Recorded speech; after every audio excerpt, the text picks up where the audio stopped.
et bienvenue dans l'émission Venez prendre la parole. Et aujourd'hui, nous allons parler de l'univers robotique.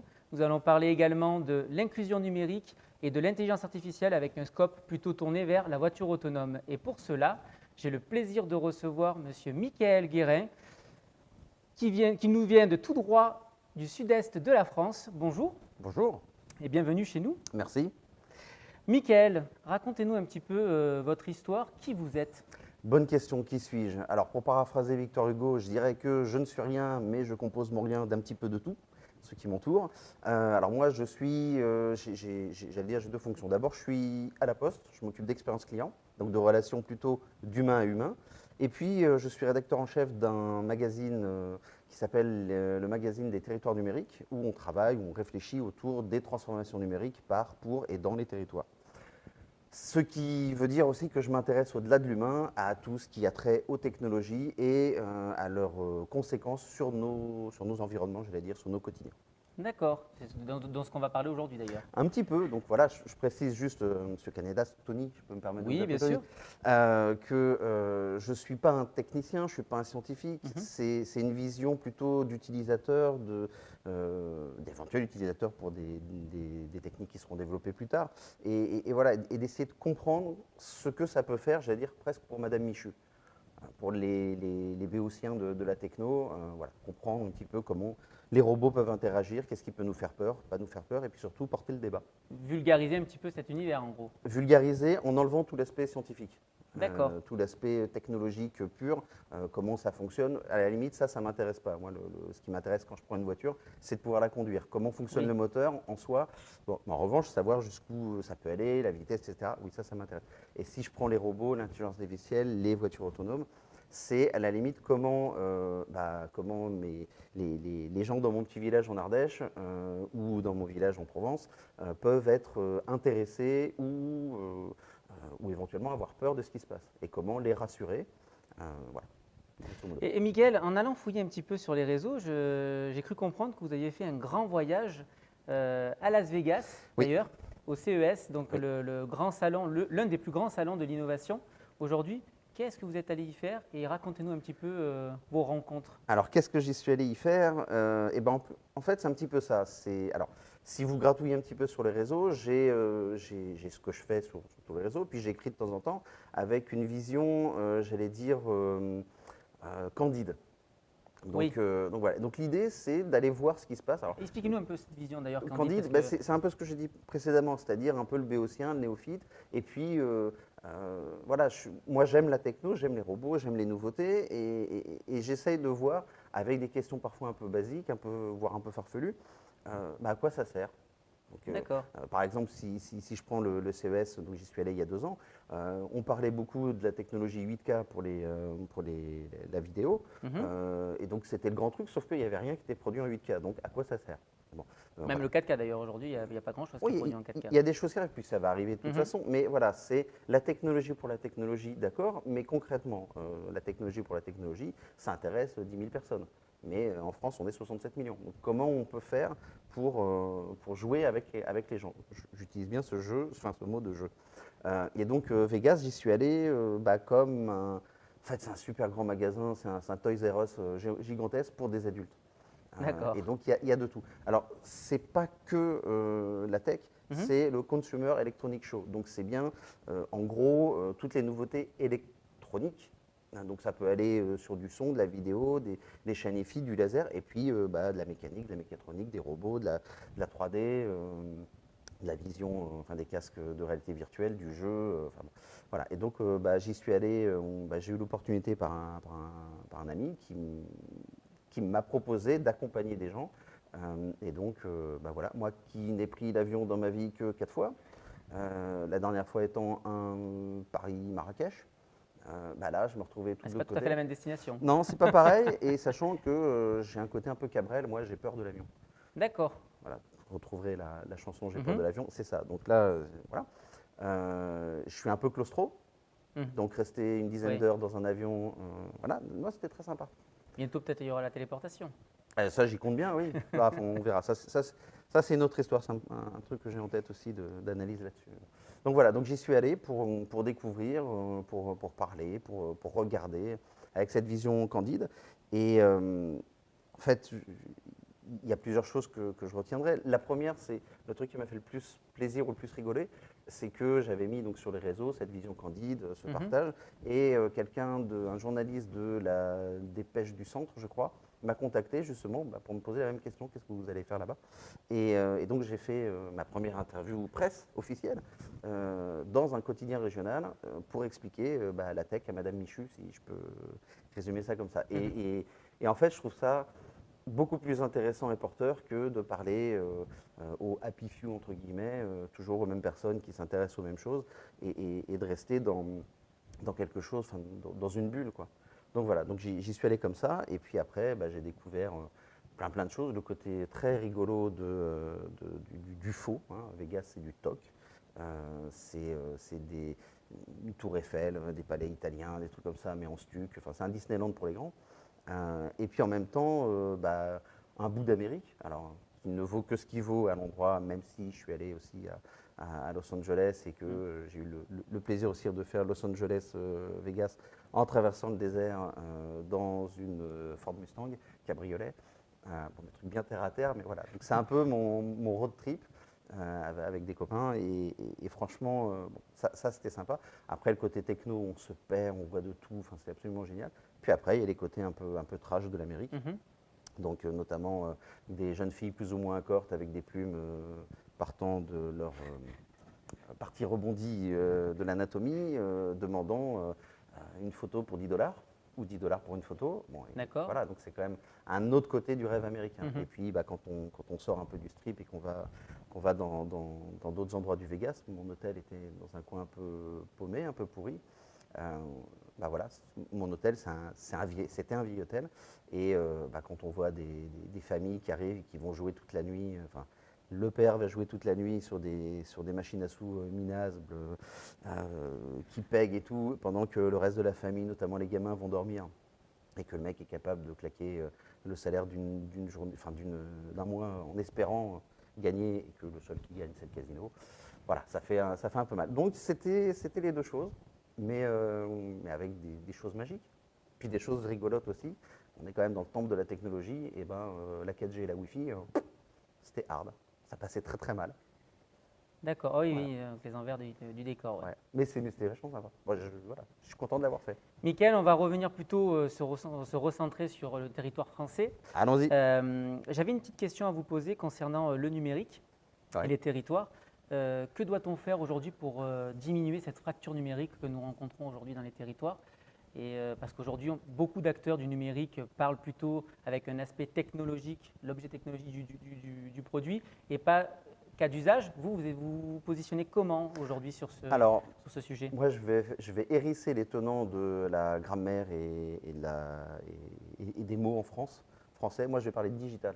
Parce que le numérique, c'est la technique, et ça, moi, ça ne m'intéresse pas. Le digital, et j'utilise sciemment le digital, c'est ce qui permet de toucher du doigt, donc digital, ce qui se passe. Et puis, avec le développement des smartphones, des tablettes et de tout ce qui fait qu'effectivement, on va appuyer sur un bouton, donc digital, prendre en main les choses.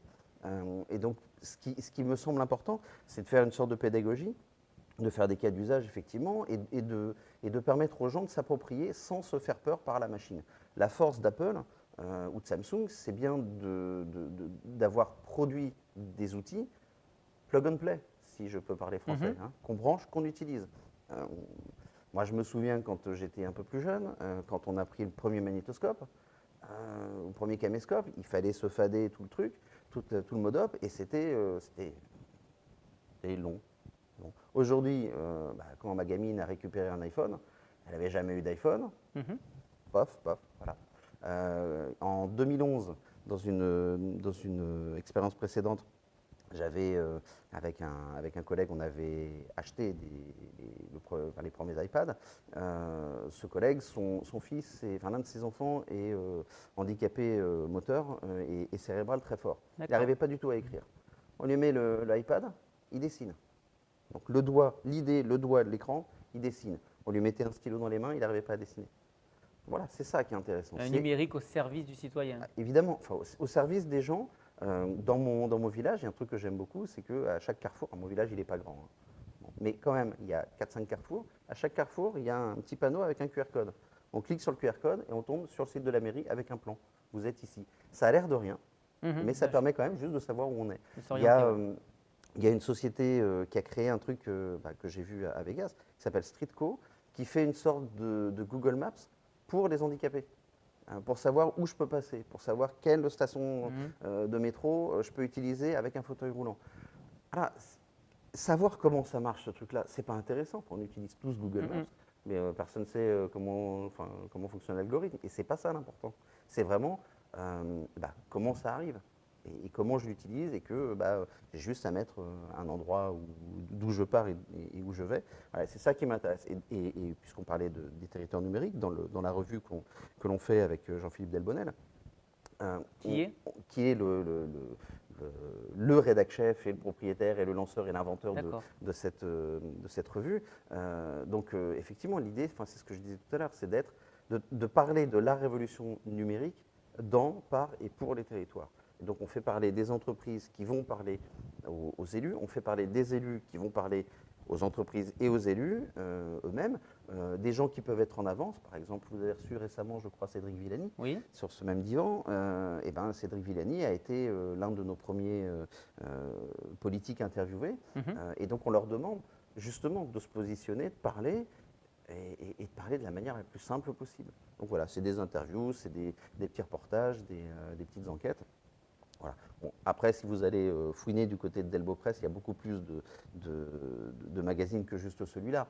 Mais voilà, l'idée est toujours la même, c'est comment vulgariser, comment simplifier, comment faire en sorte qu'on ne se retranche pas derrière un « ouh là là, c'est technique, je ne sais pas faire », mais au contraire, « ok, super, je teste, j'y vais ». Ça marche, c'est bien, ça ne marche pas, j'enlève. Et du coup, Mickaël, compatible ou pas compatible avec l'environnement? Parce qu'aujourd'hui, il y a un vrai sujet autour de l'environnement et du numérique. Il y a beaucoup d'acteurs de l'environnement aujourd'hui qui disent que le numérique est une source polluante. Ouais. Et du coup, pour vous, c'est quoi? Compatible, pas compatible? Ça dépend. Complémentaire? Les économistes parlent d'externalités positives ou négatives. Donc il y en a, effectivement. Tous ces objets-là, ça utilise des matériaux, parfois des terres rares, parfois des éléments puisés dans Produit des mines. en plus par des enfants, souvent. Parfois produits par des enfants. Ça peut être fait, les usines de type Foxconn en Chine ou ailleurs, pour fabriquer nos petits joujoux numériques. Oui, c'est des conditions, on l'oublie. Quand on tape, on pourrait refaire une pub qui avait eu lieu, alors vous êtes un peu jeune, mais dans les années 80-90, contre l'apartheid, avec les oranges Outspan, où on pressait une orange et puis il y avait des affiches d'Amnesty, je crois, qui mettaient la tête d'un humain, et en l'occurrence d'un noir, et quand on pressait l'orange, c'était le sang des noirs. On pourrait presque faire la même chose. Et en même temps, il y a de plus en plus d'éthique dedans, il y a de plus en plus de recherche, il y a de plus en plus de choses qui se font. Donc soit on dit « c'est pas bien », je vais faire un parallèle avec la 5G, « c'est pas bien », puis on laisse les autres le faire, peut-être des gens qui ont moins d'éthique que nous, soit on s'y met, et puis on essaye de jouer avec nos valeurs européennes, nos valeurs françaises, qui vont au-delà de nous, simplement, et pour dire, on va peut-être mettre quelque chose. Alors, ça ne se fera pas du jour au lendemain, on va peut-être utiliser du recyclage peu à peu. Si on veut acheter, je reprends le cas de l'iPhone de ma fille, je ne l'ai pas acheté neuf. Elle est trop jeune pour que je lui paye un truc neuf, je l'ai acheté en reconditionné. Ouais, c'est super. C'est déjà quelque chose. Bien sûr. Alors, ça fait quand même que le téléphone a été produit.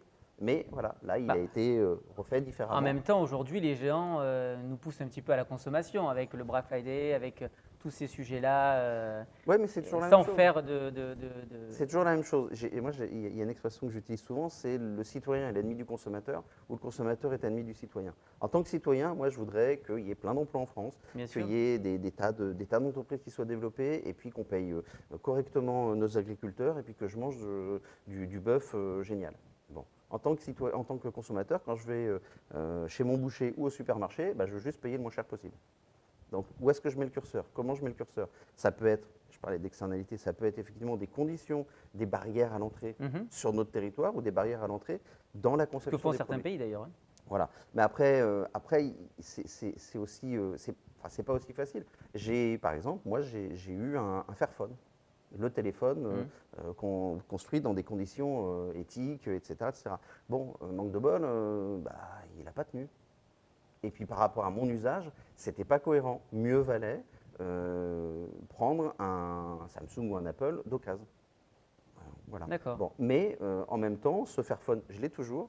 Et enfin, voilà, je dois refaire des choses. Bon, voilà, je ne peux pas.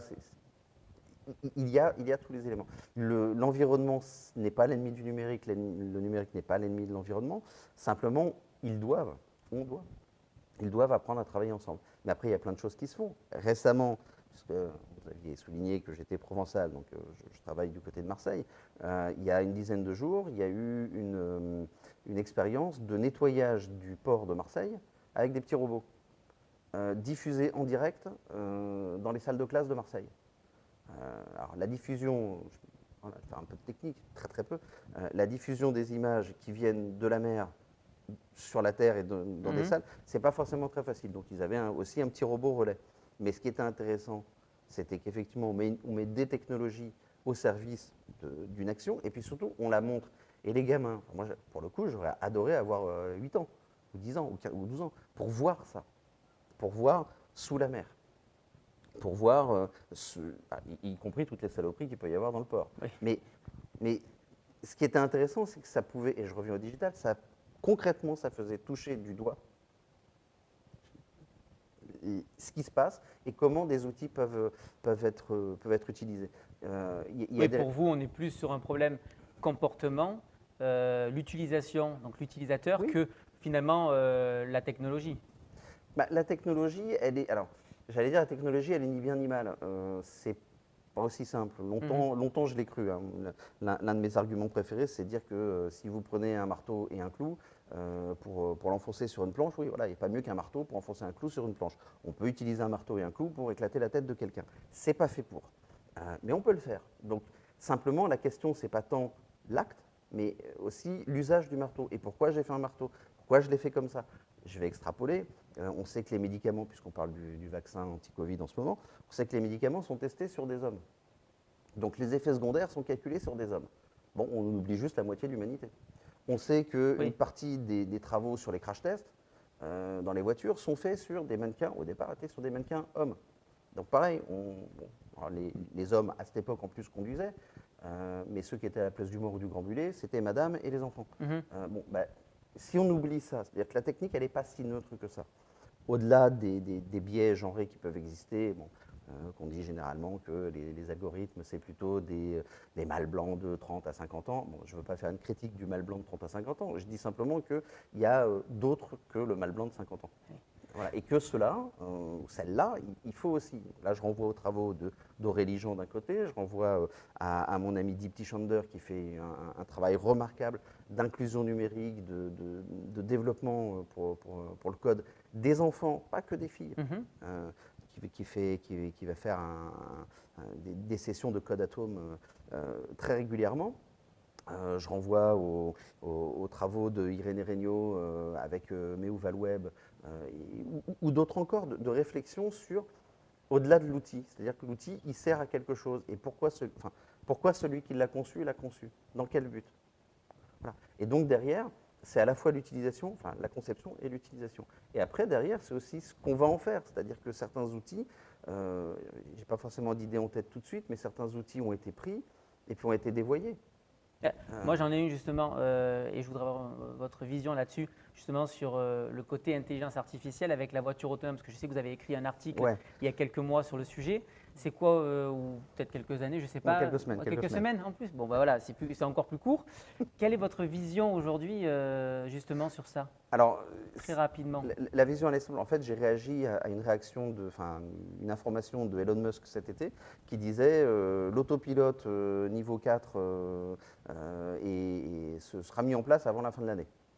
Bon, ça, c'était 2020. Le problème, c'est qu'en 2019, il avait dit que ça sera mis en place avant la fin de l'année. En 2018, en 2017, dès 2016, il le dit. Et à chaque fois, donc il dit ça généralement à l'été, et puis en novembre, il dit bon bah finalement, ça sera pour l'année prochaine. Ça va pas louper. Hein. Là, il a refait un truc. Il y a un petit truc il y a quelques jours où on montre une vidéo justement sur ce que l'autopilote peut faire. Il fait déjà des choses remarquables.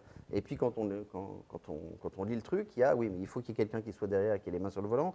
C'est dans des conditions particulières d'usage. Enfin bref, c'est pas encore là. Alors, techniquement, je pense qu'on y arrivera.